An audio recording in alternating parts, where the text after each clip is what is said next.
Good morning there, Fall Creek Collectibles. Thanks for jumping in with me today. Appreciate you being here. Truly do appreciate you being here.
Waiting for just a few more people to jump in this stream here so I can make a new and exciting announcement on the channel.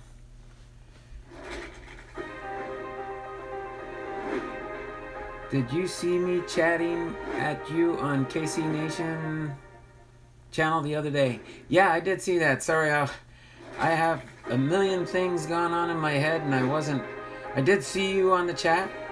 Sorry if I didn't respond. I was mainly focusing on KC Nation when I was there. I think you were here yesterday. I was shouting out his channel on my feed during my live stream yesterday. I was just kind of focusing on KC Nation. I did give them a donation, and I know they were like taken aback by it as far as, you know, did you buy something and we didn't pay attention there? I said, no, that was just a gift from my family to your family to just help out a little bit. But yeah, I know he's going to be looking for some cards for me this week, and then next week when I jump on his live stream on Tuesday, I'm going to try and make a purchase from him, be able to be a blessing to them and help them out a little bit more. But let me go through this here one more cycle on my little video infomercial here. And let me reposition my camera here and get ready to get things ready here. That, of course, in the background, as you know, I'm going to be doing my auctions tomorrow. I'm going to try and do my auctions again. But I'm going to position my camera here for the Hall of Fame Friday video series. You can probably see here. Let me tilt it up just a little bit more for now. Let me get my keyboard out of the way here without messing anything up. Oh, there we go. Now I can see the adjustment better. Sorry about that. Looks like so far it's just me and you there, Fall Creek Collectibles. Yeah, I bought some twins from them. Yeah, and that's good. Just trying to help those guys out. I know they moved from California recently back to the Kansas City area. Brewers cards forever. Oh wow, that intro is pretty sweet. Did you do that, or did you have it made for you? I went to a website about 2 months ago. Had it made. It was not too much. It was kind of like some of the different people do for some of their intros. I wish I could do an intro like that. I'm not that techie.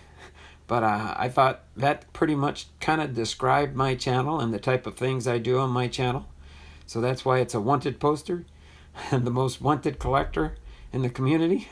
I don't know about that, but it just sounded good with the way I like to do my history of baseball cards with the top series, my Hall of Fame video series. It's just enjoyable for me. we're just going to hang out and chat if you guys want until 10:30 sharp when I do the Hall of Fame inductees for 2000 and my ongoing series going back in time through the channels or through the Hall of Fame inductees. I had to make a spot there so I could move the camera a little bit closer to the computer. But what I will do on these here is when it is that, and just in case you're wondering there, Fall Creek Collectibles, I've got this up here just kind of to keep that first and foremost for me for helping out KC_Nation. That's how you can find their channel. But I'm pretty sure most everybody that comes into my channel here and Deafness 45 is familiar maybe with what's going on with KC Nation. He's trying to sell off some of his collection so they can make get some extra income coming in until they get their housing situation figured out. Right now, him and his wife and son, they're living in a hotel just to kind of make ends meet. Sometimes it's kind of like our area up here. You could almost, depending on what rate you get in a hotel here, you could almost stay in a hotel for what you're paying if you are, quote unquote, maybe homeless. You see the question I asked you, was that before or Fall Creek Collectibles? You could probably remind me. I'm pretty sure you probably asked me a question.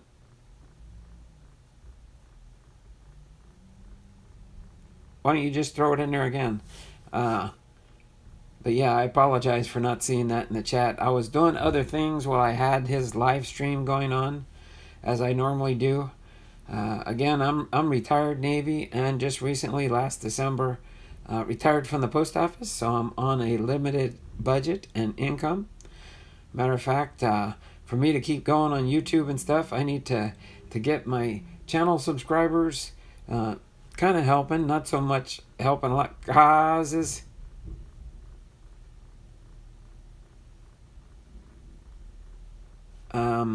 Virgil Trucks, not off the top of my head, wrote back and forth until his passing. So Virgil Trucks had passed away. I do not remember him there, cause sorry about that. I do have one or two truckers that are channel members on my YouTube channel, but I don't know for sure if I know Virgil Trucks. I'll check on that just to make sure. Oh, you asking me what part of the state am I from? In Washington State? Or where I grew up in New Jersey when I was a kid? Or when my dad was in the Navy when I was born in Rhode Island? Or after my dad got out of the Navy when we moved to Minnesota for the first couple years of my young life? Of which all I remember was a lot of the snow in Minnesota when I was a kid. A lot of the snow sometimes in the wintertime was taller than me. Then when I graduated from high school, I kind of came out to Washington State. So I've been quite the traveler in my days. Since retiring from the United States Navy in 1998, since I moved from New Jersey, this is the longest time I have been in one state my whole life. Not that I'm that old. I'm only 61, so I'm not that old. But I thought I answered that in the comments. Dun, dun, dun.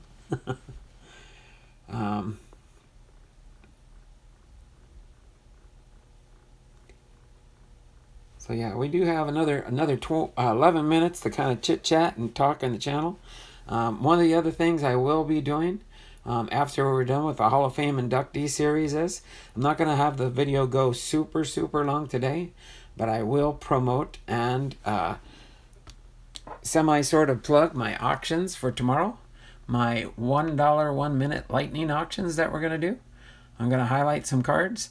And of course, for those that were in the auctions last Saturday, I know a few of you that are in the stream right now, especially Kaz is wasting money. I remember, I'm pretty sure he bought a card from me. But yeah, so I am going to highlight this a little bit at the end of our video series. And this is my boxes over here. This back box over here is a lot of my cards, but not all my cards. I have some that are multiple quantities and variation listings for my team lots and stuff like that. Clayton, Dearman's here. Dearman, what, are you home from school again? Are you still sick? Or what's going on there, buddy? It's a little early unless you had, maybe because it's Friday. Did you have early release on Friday?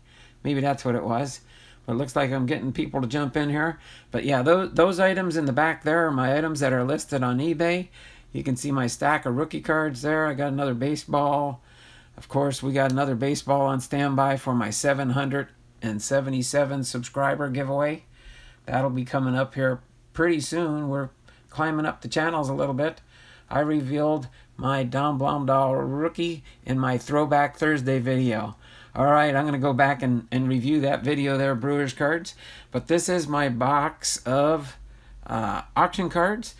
This front section here, of course, everybody remembers. I'm just going to go say this was when Scott Nix had bid on these cards last Saturday.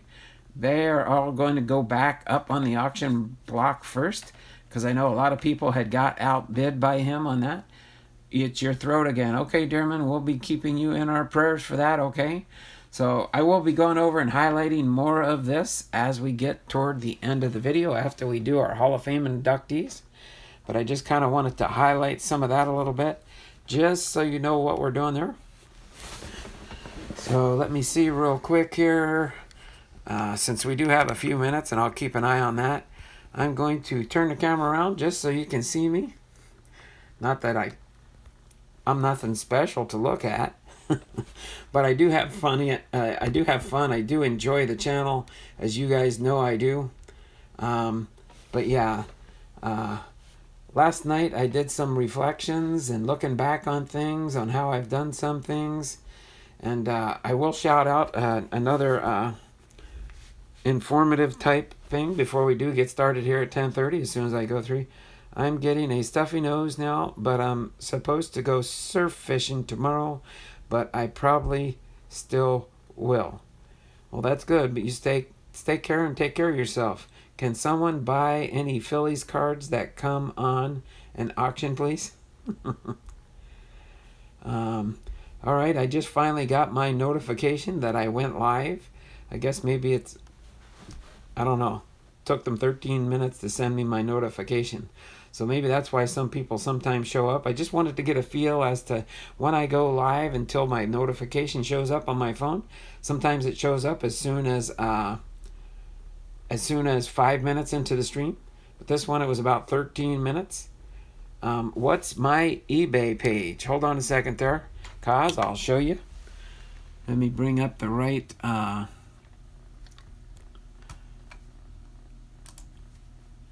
not that one. My eBay. Dun, dun, dun. Let me bring up my eBay page here real quick. eBay page. Pop up on the screen there for me.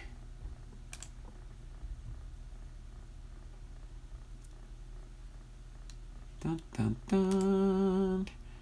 Sorry, I'm getting everything set up, and then I will turn my camera back around. Okay, probably the easiest way to find, in my YouTube channel, in my About Me tab, there is a link that brings you directly to my eBay page. But then pretty much, let me turn the camera around. You can see it right here on my computer. There is my eBay page.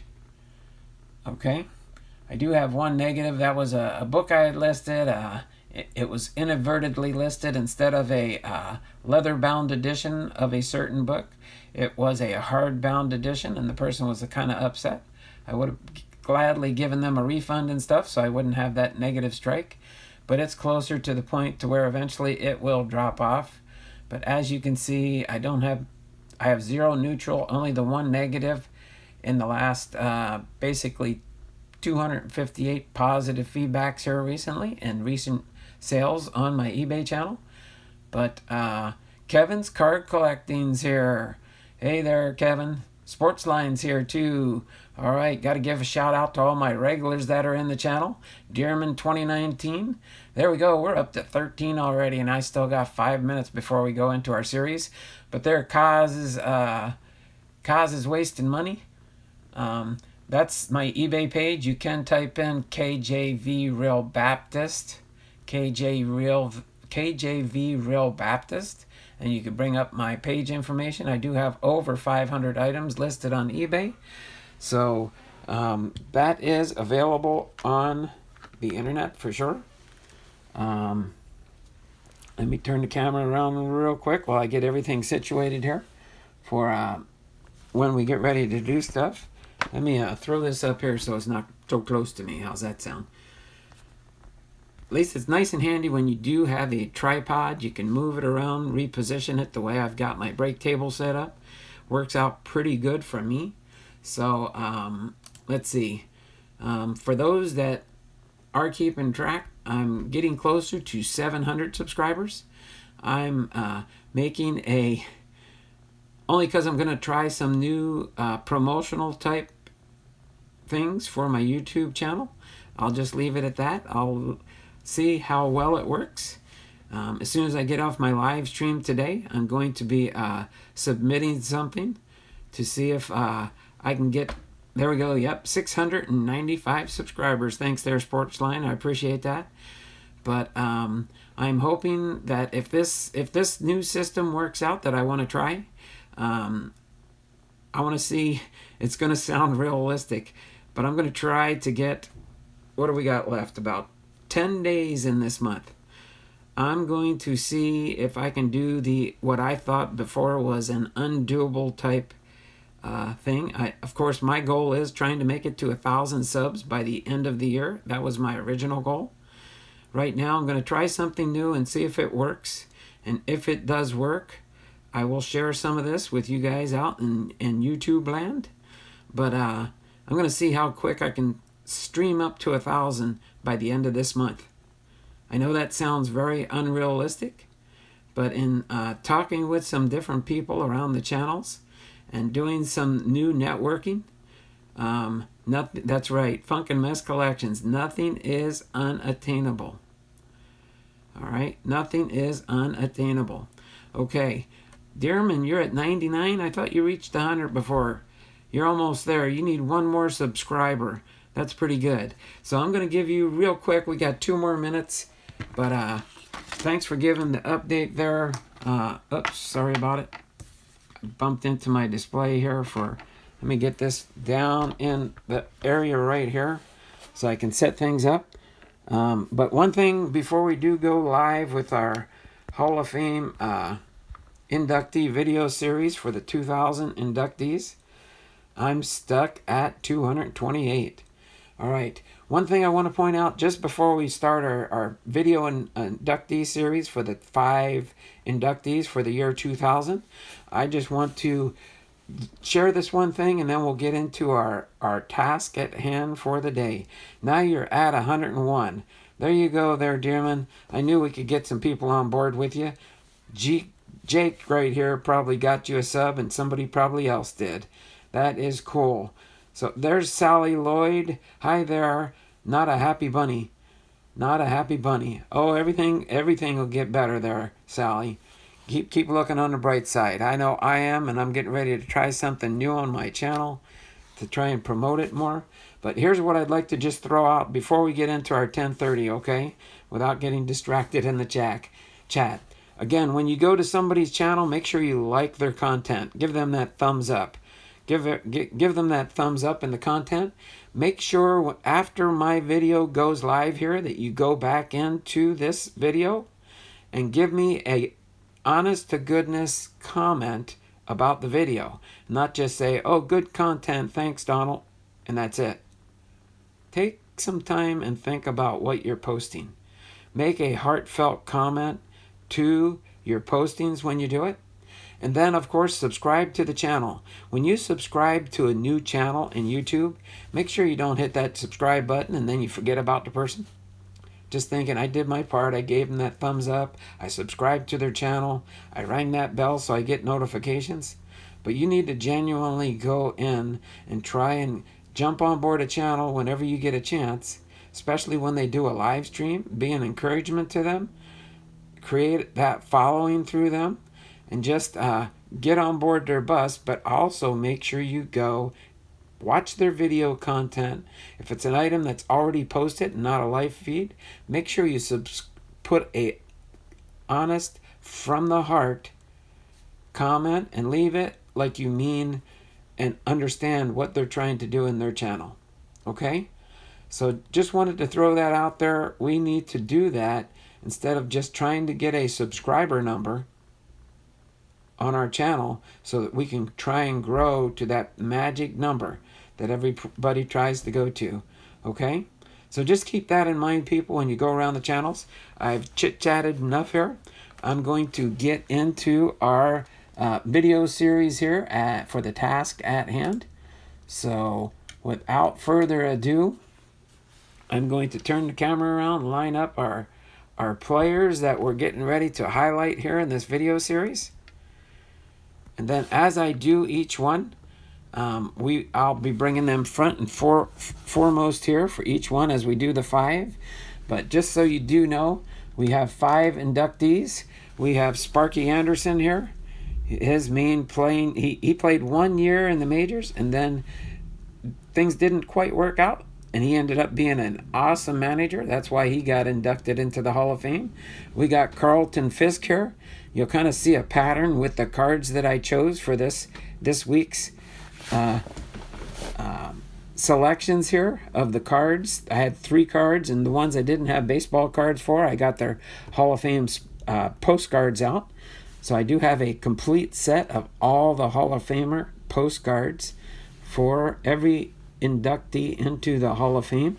So that's what I use as a backup if I don't have a baseball card or a sports card for that player. But Carlton Fisk is here.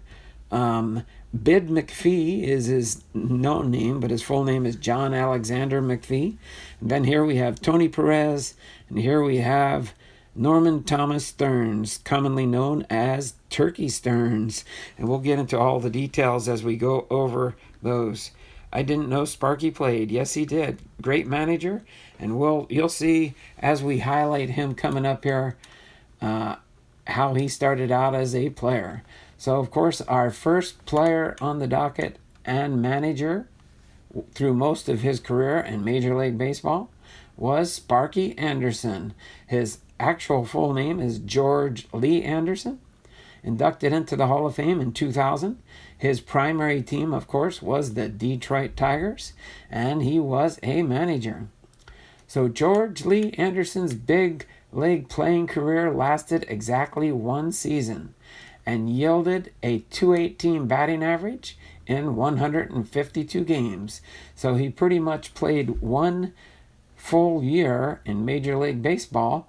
Before then, he became a manager. But Anderson's second act in the majors as a manager ran for 26 seasons. So, of course, everybody knows Sparky Anderson as a manager.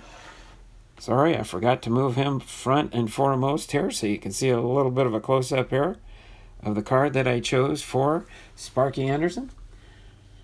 And this time, the Hall of Fame came calling at the end of a run that produced 3 World Series titles and more than 2,000 victories in his career. Sparky had proven that he belonged in baseball. He was the man who put together some great teams, said Hall of Famer Tony Perez, which we're going to highlight here shortly, who played first base on the Cincinnati Reds team that Anderson managed in the 1970s. He made us go. Born on February 22, 1934 in Bridgewater, South Dakota, Anderson and his family moved to Los Angeles when he was 8 years old. After honing his baseball skills in the Southern California amateur ranks, Anderson signed a free agent contract with the Brooklyn Dodgers in 1953.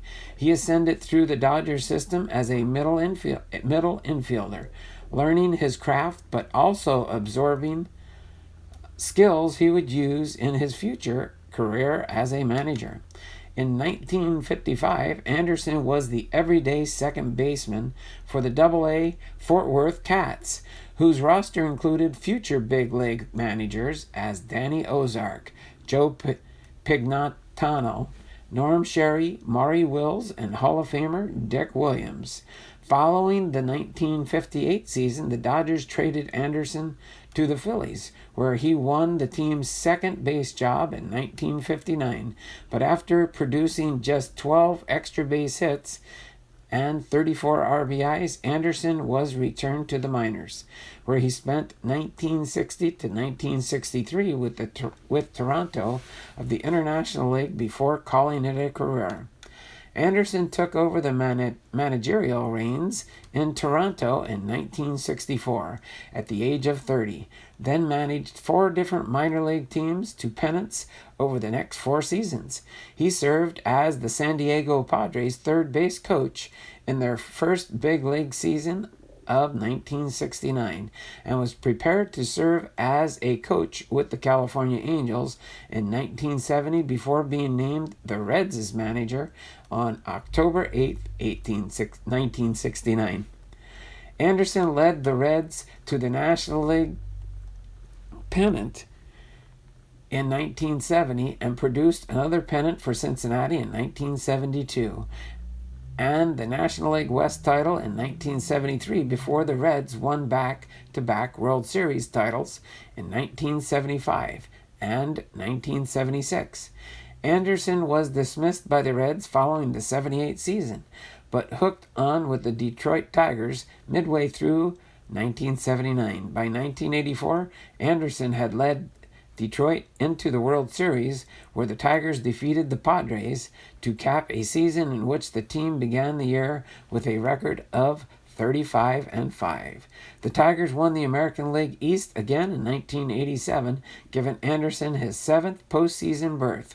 He retired following the 1995 season with a record of 2,194 wins and 1,834 losses, a win total that still ranks number 6 on the all-time list.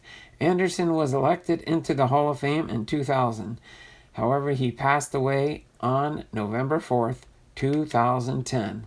Sparky's got style and charisma and knows how to manage and get the best out of his players. So, of course, his career at a glance, which mostly was as a manager, that's for sure. He was involved in 4,030 games with 2,194 wins and 1,834 losses throughout his lifelong career, and inducted in 2000 with a winning percentage of .545. So he won more games than he lost while he was in the majors. So that was really cool. So again, he played for the Philadelphia Phillies back in 1959. And then the Cincinnati Reds was a manager from 1970 through 1978, and the Detroit Tigers from 1979 to 1995. So there you have it, folks. Sparky Anderson was our first Hall of Fame inductee for 2000. Next we have up to bat in the lineup is Carlton Fisk. Oh, so this here was a Panini product. This was a 2012 set. Shows you kind of the back of the cards here. This was a real nice Panini set. I have the complete set for this. That's why I was able to pull out some of these cards here. These are extra ones, and these were actually in my Hall of Fame separation collection, because I have one of these in the complete set that I have in this year for 2012 Panini products. However, this one here is a subset, a short print type. This one is Carlton Fisk here. He's going to come front and center next year. This is a short print. You can see this card here is serialized 284 of 299. So this was a 299 short print set. Inserts, even for the Panini product back in 2012. Shows you the back of the card when he was inducted here. So this is the next card that's on display now for Carlton Fisk. Put that on an angle so you can catch the light from that shininess on that card. All right. So Carlton Ernest Fisk, inducted into the Hall of Fame in 2000. Primary team was the Chicago White Sox, and primary catcher in his career. He was a catcher. Carlton Fisk will forever be remembered for one game-winning home run, but it was durability over the long run that built the Hall of Fame career for a man who retired as the player who spent more games in catcher's gear than any other in history. Fisk hit a dramatic game-winning home run off the left field foul pole at Fenway Park in the 12th inning of Game 6 of the 1975 World Series against the Cincinnati Reds. The at-bat is still showed on highlight reels of the best moments in baseball. And then after that, running around the bases, it was just one of those things. You couldn't believe what happened to you, said Fisk. And I look back on it, it's almost like it happened to somebody else. The 11th time All-Star, known for his pride, work ethic, and ability to handle pitchers, spent 24 years in the big leagues and 2,226 games behind the plate. That hard work earned him the respect of fans, competitors, and teammates. He played the game the right way, said Hall of Fame teammate Carl Yastrzemski, both behind the plate and at the plate. Born in Bellows Fall, Vermont on December 26, 1947, Fisk attended the University of New Hampshire on a basketball scholarship, but switched games when he was drafted in the first round of the 1967 amateur draft by the Boston Red Sox. Fisk won the Rookie of the Year award with Boston in 1972 after leading the league in triples and hitting .293 with 61 RBIs and 22 home runs. Pudge had 2 home runs and 3 intentional walks in that 1975 World Series that provided the defining moment despite the fact that the Red Sox lost in 7 games. In 1980, Fisk signed with the Chicago White Sox after a procedural error made him a free agent. In 1985, Fisk hit a career-high 37 home runs and set a single-season record for American League catchers. He also recorded a career high of 107 RBIs that season. Fisk set the record for most home runs by a catcher with 351, as well as American League records for the most seasons, putouts, and chances. He finished his career with 2,356 hits, 376 home runs, 1,330 RBIs, and a .269 batting average, along with 3 Silver Slugger awards and 1 Gold Glove award. He was inducted into the Hall of Fame in 2000. Pudge works harder than anyone I know because he sets goals for himself and then follows through. I think he's the ultimate professional. Former White Sox manager Jim Fregosi said of Carlton Fisk.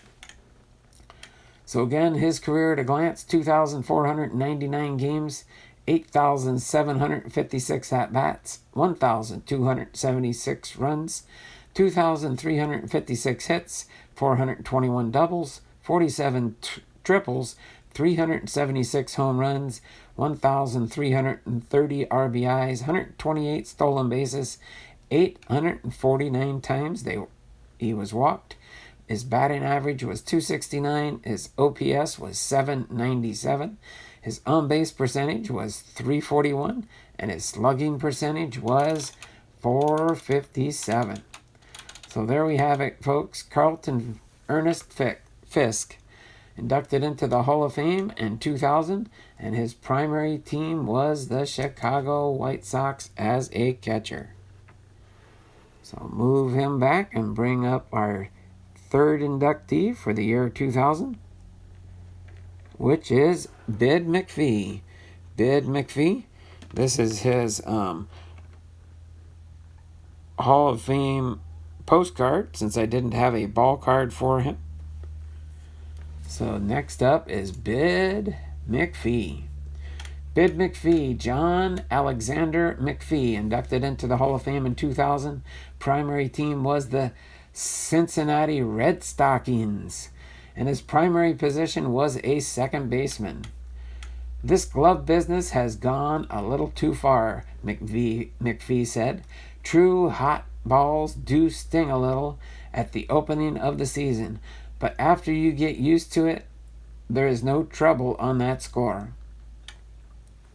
McPhee is regarded as one of the best defensive second basemen in the 19th century.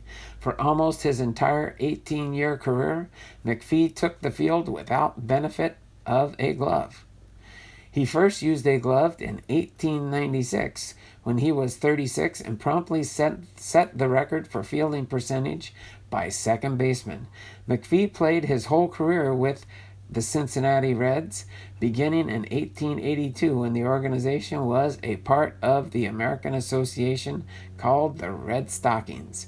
That season, McPhee helped the Red Stockings to the American Association Championship and defeated the National League champions, the Chicago White Stockings, in a postseason series. Aside from McPhee was also known for his ability to hit triples. He only once led the league in triples, 19 in 1887, but he ranks 11th all-time with 189. He also stole more than 568 bases and scored 100 runs 10 times. When McPhee's refusal to wear a glove may be his most remembered quality, he finally put on a glove for the first time, the Cincinnati Enquirer reported. It was an attempt to protect a sore he had developed on his left hand. His fielding percentage jumped from .955 in 1895 to .978 in 1896. After 2 seasons as the National League's oldest player, McPhee retired after his 1899 season. He finished with a career of .272 batting average, 1,684 runs scored, and a .944 fielding percentage. McPhee managed the Reds in 1901 and 1902. He died in 1943. McPhee's exploits were forgotten for much of the 20th century, but he was inducted into the Baseball Hall of Fame in 2000 by the Veterans Committee.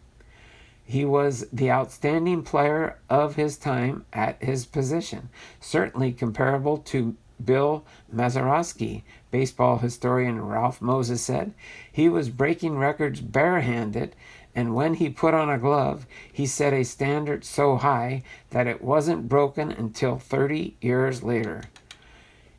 He was the outstanding player of his time at his position and certainly comparable to Mazeroski. Again, that's what Ralph Moses said. So his overall career at a glance stats are 2,138 games, 8,304 at-bats, 1,684 runs, 2,258 hits, 303 doubles, 189 triples, 53 home runs, 1,072 RBIs, 568 stolen bases. He walked 982 times. His batting average was 272. His OPS was 728. His on-base percentage was .355, and he had a slugging percentage of .373. Bid McPhee, John Alexander McPhee, was inducted into the Hall of Fame in 2000.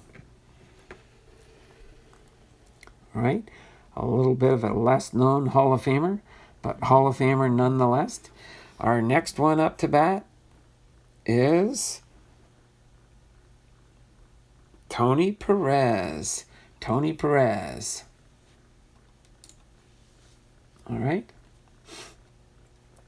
Tony Perez, commonly known with his full name as Antasio Perez Regal. Okay, and Atanasio Perez Regal, commonly known as Tony Perez. Okay, His primary team was the Cincinnati Reds, and he was a first baseman. One of the National Pastime's great run producers, Antasio Tony Perez Regal, was among the best when it came to driving in big runs for the Cincinnati's Big Red Machine clubs of the 1970s. Pete Rose would get his 200 hits and Johnny Bench would do his thing, said former Perez teammate Pat Corrales, and Tony would get shoved in the background, driving in his 100 runs every year. You don't see it in the notes at the end of the stories in the paper. Oh, by the way, Perez hit a 3-run homer to win the game. One of the 1,652 RBIs Perez collected over his 23-year big league career, 1964 through 1986, the slugging first baseman and 7-time All-Star totaled 954 in the 70s, second only to Hall of Famer Reds teammate Johnny Bench's 1,013. So with men in scoring position and the game on the line, said longtime opponent Willie Stargell, Tony's the last guy an opponent wanted to see. A native of Cuba, Perez left a job in a Havana sugarcane factory when he signed a minor league contract with the Reds in 1960. I ate chicken for a week one time, Perez said. It was only the only word I knew, chicken, chicken, chicken. So that was his main staple when he came to America, because that's the only English word he knew at the time, chicken. Eventually, Perez would become a positive influence on those who came afterwards. Perez was a fatherly type in the clubhouse, especially to the Spanish ball players, said longtime Reds teammate Pete Rose. They looked up to him as well as relating to him through his background and language. By 1967, he had notched the first of 7 seasons with 100 or more RBIs, as well as earning MVP honors in the 1967 All-Star Game by hitting a game-winning home run in the 15th inning off future Hall of Famer Jim Catfish Hunter. Along the way, Perez compiled 9 seasons of at least 20 home runs, finishing with a career total of 379. Perez, who played in 5 World Series, notched 3 home runs in the 1975 Fall Classic against the Boston Red Sox, including a 2-run shot in the Reds' 4-3 victory in Game 7. Tony cast a net over the entire team with his attitude. He was always up, always had a sense of humor, said teammate Johnny Bench. So his career at a glance, 2,777 games, 9,778 at-bats, 1,272 runs, 2,732 hits, 505 doubles, 79 triples, 379 home runs, 1,652 RBIs, 49 stolen bases, 925 walks. His batting average career was .279. He had an OPS of .804, on-base percentage of .341, and a slugging percentage of .463. So there we have it. Antanasio Perez Rizal, Tony Perez, inducted into the Hall of Fame in 2000. So our last and final Hall of Famer is Norman Thomas Stearns, inducted in 2002, commonly known as Turkey Stearns, Stearns Turkey, is our 5th and final Hall of Famer today. Norman Thomas Stearns, inducted into the Hall of Fame in 2000. So the Negro Leagues legend Satchel Paige called Turkey Stearns one of the greatest hitters we ever had. He was as good as Josh Gibson. He was as good as anybody who ever played ball. Off the field, Norman Turkey Stearns had quite an unassuming personality with no vices. Teammate Paul Stevens recalled, he was very quiet. About all he would say were yes and no. He was never a fellow to pop off. But the Tennessee native was far from reserved on the ball field. He was a 5-tool player and 5-time All-Star selection to the Negro League's East-West All-Star Classic. He is said to have earned the nickname Turkey because of his unusual way he ran, which resembled that of a turkey, arms flapping and all. However, Turkey himself claimed it was because he had a pot belly as a child. Regardless of how the nickname came about, he was widely recognized as one of the game's all-time great players during his career. Negro leaguer Jim Canada, who played against Stearns, recalled, "He hit the ball 9 miles. He was a show. People would go to see him play." Turkey Stearns could beat you in so many ways. Whether he was hitting a home run from the 3rd or 4th spot in the lineup, batting leadoff and beating out a bunt for a base hit, or tracking down a gapper in left center field. There was almost nothing he could do on the field. That man could hit a ball as far as anybody. But they don't say too much about him, said Hall of Famer Cool Papa Bell. And he was one of our best all-around players. He could field, he could hit, he could run. He had plenty of power. With many Negro League stars, Stearns played for a variety of teams during his career, including the Chicago American Giants, with whom he won the Negro Southern League pennant in 1932 and the Negro National League pennant in 1933. It was during his time with the American Giants and Stearns was selected to play in the first East-West All-Star game, where he received more votes than any other outfielder. Negro leaguer Jimmy Crutchfield described his former teammate as a quickie-jerky sort of guy who could hit the ball a mile. Turkey had a batting stance that you'd swear couldn't let anybody hit a baseball at all. He'd stand up there looking like he was off balance, but it was natural for him to stand that way. You couldn't criticize him for it when he was hitting everything they threw at him. One of the greatest hitters we ever had. He was as good as Josh Gibson. Again, that's what Satchel Paige said of Hall of Famer Turkey Stearns.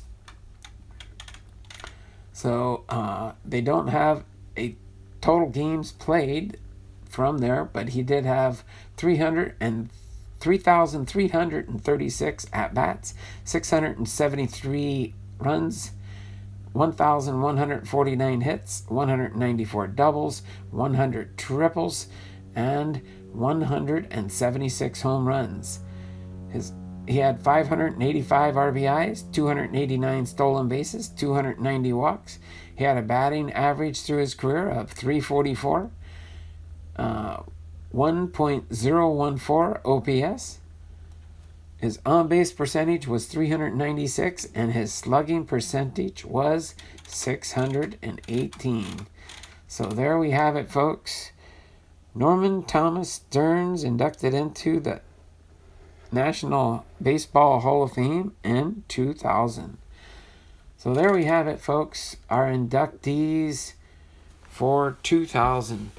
Sorry if people jumped in. Oh, we had a bunch of people leave. That's fine.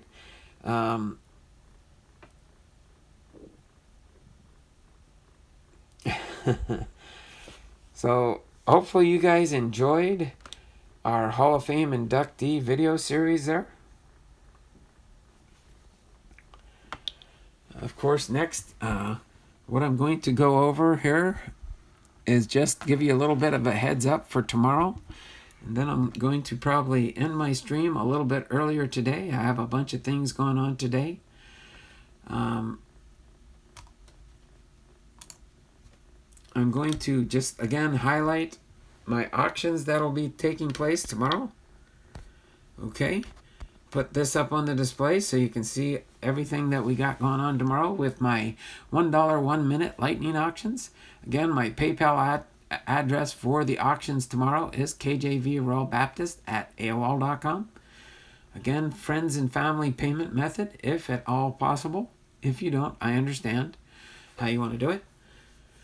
But just giving you that option, since I consider everybody on my channel and all my subscribers as friends and family. That's why when I do my family mail call, it is called family mail call, because receiving mail from my family and friends members in the channel. So then again, gives you the breakdown of what the shipping charges are for cards and things like that. See you, Dearman. Dearman had to jump all out. Bye, Dearman. Take care. All right, we'll see you around the stream later. Sally Lloyd, SSP Card Breaks. I hope you find some good stuff. Exactly.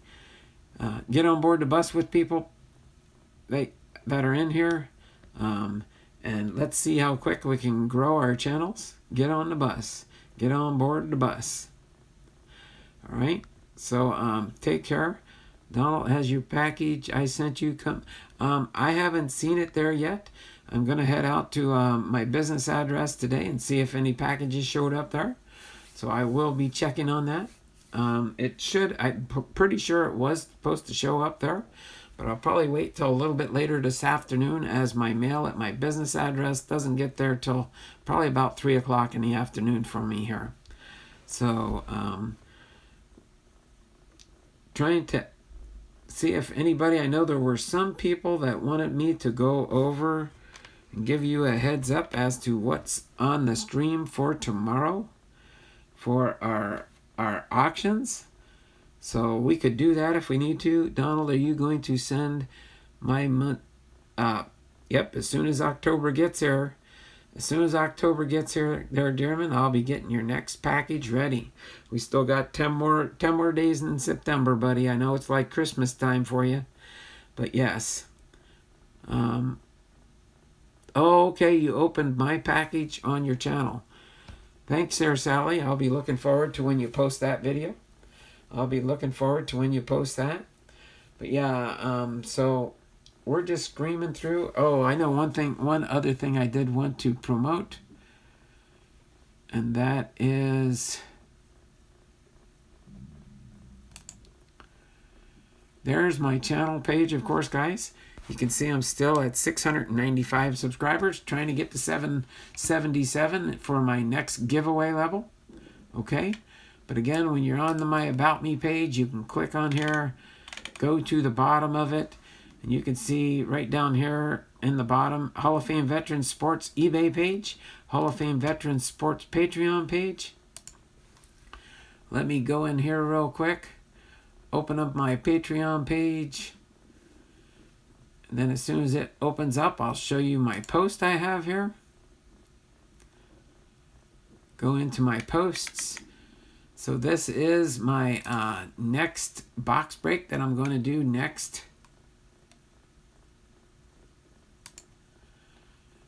Tuesday. It's a 1991 Upper Deck Hunting for Chipper Jones and Mike Musina rookie cards.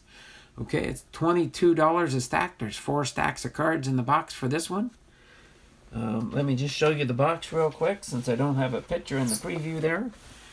I will show you real quick. I'll hold it in front of the camera here so you can see the box that we are going to break open. It is a sealed Upper Deck box. You can see the Upper Deck seals on the box here. That's the back of the box. Of course, it does say in the box here, find the Nolan Ryan in the box. So we'll be trying to find one of those too. But this is a fully sealed Upper Deck box that we will be breaking open next Tuesday on the channel. Unless there's late breaking news of something different I might want to do. But that, as soon as I get those spots sold, there's none sold yet. You can buy a spot by going to my my PayPal, paying the $22 for the spot, and then tell me which spot you want. Please give me, when you choose what spot you want, your first, second, third, and fourth choice. Again, whoever buys in first gets first choice of the spots. And as soon as the spots are listed, you'll see me. I'll update these as I get the spots sold. Okay? So again, just send that $22 payment to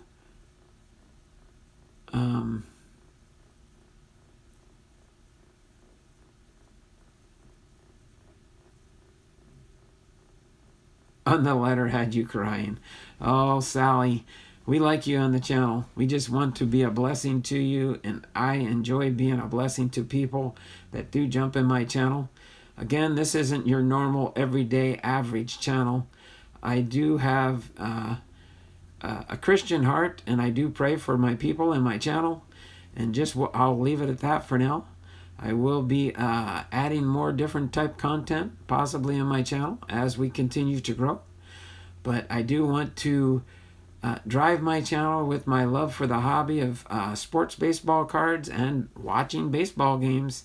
I do love watching baseball games. But I'm going to kind of cut this short because I have a different video presentation that I'm doing for something else here shortly. And then I will update you on that when you do find out about that. But again, I'm going to sign off here shortly. Actually, before I lower this down here, let me turn the camera down before I do my sign off. And again, one thing I do want to highlight, here. This is my new mantra on my channel. You can see that right there on the top corner of my iMac computer. Like, comment, and subscribe. So let me talk about that for a minute before I turn the camera around.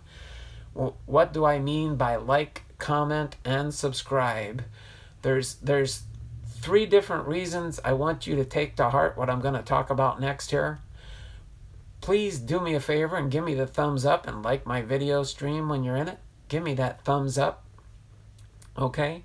When I do finish the live stream, and then once the video does upload to YouTube, do me one favor and comment on the video you watched during the live stream.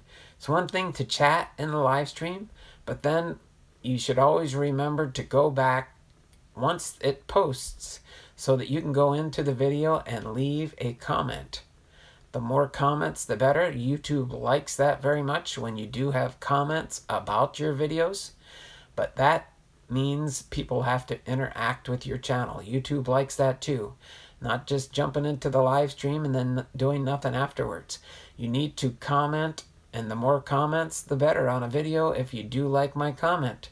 Okay? Give a heartfelt comment to the video when it posts. Sorry, I'm holding my tripod so that I can center on what I'm talking about here. And then if you are a new subscriber on a channel, whether it's my channel or somebody else's channel, go into that, not only subscribe to them, but participate in their channel. Participate in their channel. I know it gets a little hard when you continue to grow and you have a lot of subscribers, but when you have the chance, surf around the channels. Go to those subscribers that you've subscribed to. View their video content. Leave comments on their channels so that they know too that you're being a part of their channel. That is most important. We have to grow as a community together. Okay? And I just want to throw that out there before I do my sign off here. We're getting close to my hour mark, which is about the length I wanted to do for this video. I always hit the like button. Yeah, I do appreciate that, Hats McGee. I've been going through and viewing some of your videos, by the way. Sally Lloyd, I think I've watched every video that you've posted up. I know it's just a few so far. Hopefully more as your channel continues to grow. Dearman, thank you for jumping in here. Appreciate you and everything that you mean to me, being an early subscriber. As Sally used to remember me when I was in my basement. When I was in my basement, down below in the archives of my house. I appreciate when you said that. Oh, show us, you want to see this is Hall of Fame Friday. This is, Sally's keeping track of these, I think. Hall of Fame Friday. So Hall of Fame Friday, I wear my Hall of Fame Mariners t-shirt, for which I got to get a new one soon. I do have to get a new one soon, because we got to add Edgar Martinez. I don't have Edgar Martinez. One of these days, I'll show you the back of the shirt. It's kind of hard for me to do that, and I might not get it lined up if I stood up and turned around so you can see the back of the shirt. But one of these days, I'll show you the back of the shirt. It shows all the Hall of Famers for the Seattle Mariners. Ken Griffey Jr., Randy Johnson, Edgar Martinez, just a bunch of them. But yeah, I really do enjoy my channel. I enjoy watching it grow. But I do have another video, and I got an appointment for that I got to do here really soon. So this is Don Blomdahl, Hall of Fame veteran, sports cards and collectibles, signing off for now as we watch my channel grow, and I appreciate each and every subscriber on my channel. Bye for now and take care. We'll see you tomorrow.